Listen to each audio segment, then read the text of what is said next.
नमस्कार, मैं वैष्णवी चौहान और आप देख रहे हैं सुदर्शन दिल्ली। राजधानी दिल्ली में विश्व हिंदू परिषद के अंतर्राष्ट्रीय महासचिव बजरंग वांगड़ा जी ने प्रेस वार्ता को संबोधित किया, जिसमें उन्होंने वीएचपी के सांसद संपर्क अभियान के परिणाम के विषय में जानकारी दी। आइए जानते हैं क्या कुछ विषय रहा, बजरंग वांगड़ा जी ने क्या कुछ कहा।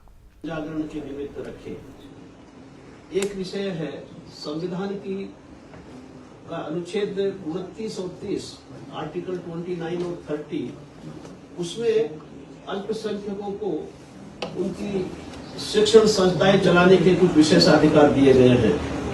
तो इस आर्टिकल का सिद्धांततः विश्व हिंदू परिषद को किसी प्रकार की कोई समस्या नहीं है। स्वागत करते हैं कि जो अल्पसंख्यक हैं, धार्मिक हो, भाषाई अल्पसंख्यक हो, उनको अपना धर्म, अपनी संस्कृति, परंपरा, भाषा बचाने के लिए आने वाली पीढ़ियों में उनको एक स्वतंत्रता होनी ही चाहिए, विशेषाधिकारी होना ही चाहिए कि वो अपनी शिक्षण संस्थाएं बिना राज्य की या सरकारों के हस्तक्षेप के बिना चला सके। तो सिद्धांततः उस अनुच्छेद से हमें कोई किसी प्रकार का कोई ऐतराज नहीं है, परंतु व्यवहार में जिस प्रकार से इसका क्रियान्वयन हो रहा है उसकी वजह से समाज में कई विकृतियां आ रही है।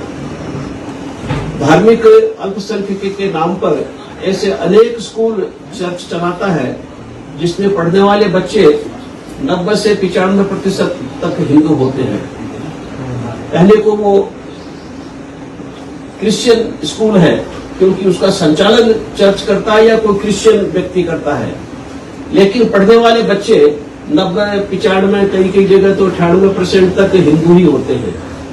तो जिस प्रकार से संविधान निर्माताओं का अनुच्छेद 29-30 के विशेषाधिकार का भाव था कि वो अपने आने वाली पीढ़ियों को अपने धर्म की शिक्षा, परंपरा की, संस्कृति की शिक्षा दें, इस प्रकार की स्कूलों में जहां पर 90-95% तक बच्चे हिंदू होते हैं, किसी भी प्रकार का वो संस्थान अल्पसंख्यक संस्थान नहीं माना जा सकता। और दूसरी बात है कि इन सब स्कूलों में कोई वो अपने धर्म की शिक्षा नहीं देते, अपनी संस्कृति की शिक्षा नहीं देते। सामान्य स्टेट बोर्ड या सीबीएसई बोर्ड या जो यूजीसी के पाठ्यक्रम होते हैं यूनिवर्सिटी के, उन पाठ्यक्रमों की शिक्षा देते हैं। तो हर प्रकार से वो एक व्यावसायिक स्कूल है, जैसे निजी पाठशालाएं चलती है, निजी विद्यालय चलते हैं, निजी इंजीनियरिंग कॉलेज चलते हैं, उस प्रकार से।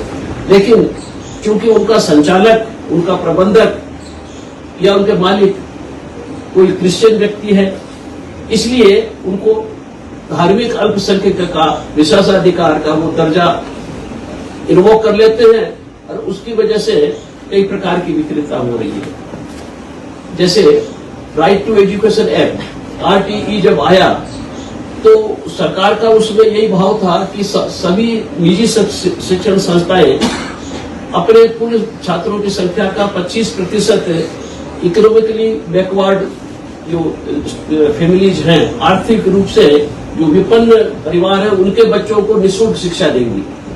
तो इसमें किसी प्रकार का किसी को छूट नहीं थी। परंतु ये जो इस प्रकार के जो क्रिश्चियन या अन्य अल्पसंख्यकों द्वारा चलाने वाले स्कूल हैं, उन्होंने आर्टिकल 29-30 का आवरण लिया, विशेषाधिकार का इन्वोक किया और कहा कि हमको हमारे शिक्षण संस्थाओं के संचालन में सरकार को हस्तक्षेप नहीं कर सकती, हमको विशेषाधिकार है। और इसलिए राइट टू एजुकेशन एक्ट का 25% फ्री आर्थिक रूप से जो विपन्न या गरीब विद्यार्थी हैं उनको पढ़ाने की बाध्यता, अनिवार्यता हम पर लागू नहीं होती। अब एक तरफ वो व्यावसायिक स्कूल है हर प्रकार से, परंतु अगर हिंदू स्कूल चलाता है तो उस पर 25% फ्री सीट की बाध्यता है, देना ही पड़ता है, देते हैं। परंतु अगर क्रिश्चियन वो स्कूल चलाता है तो वो अल्पसंख्यक जो आर्टिकल 29 और 30 में विशेषाधिकार है उसको लागू करके और वो किसी को भी फ्री सीट नहीं देते। इस प्रकार से एक इम्बैलेंस क्रिएट हो रहा है।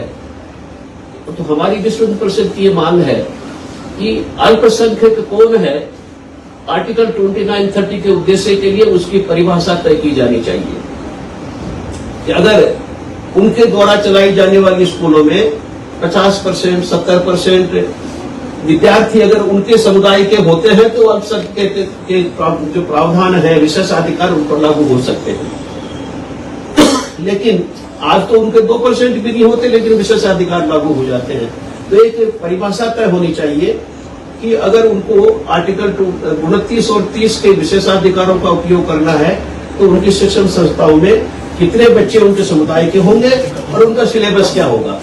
अगर वो अपनी धार्मिक शिक्षा देते हैं तो वो उनको प्रावधान विशेषाधिकार मिलना ही चाहिए, लेकिन अगर वो नॉर्मल सीबीएसई के या स्टेट बोर्ड के या यूजीसी के सिलेबस की शिक्षा देते हैं, व्यवसाय की फीस लेकर के शिक्षा देते हैं, तो किसी प्रकार के विशेषाधिकार का प्रश्न नहीं उठता।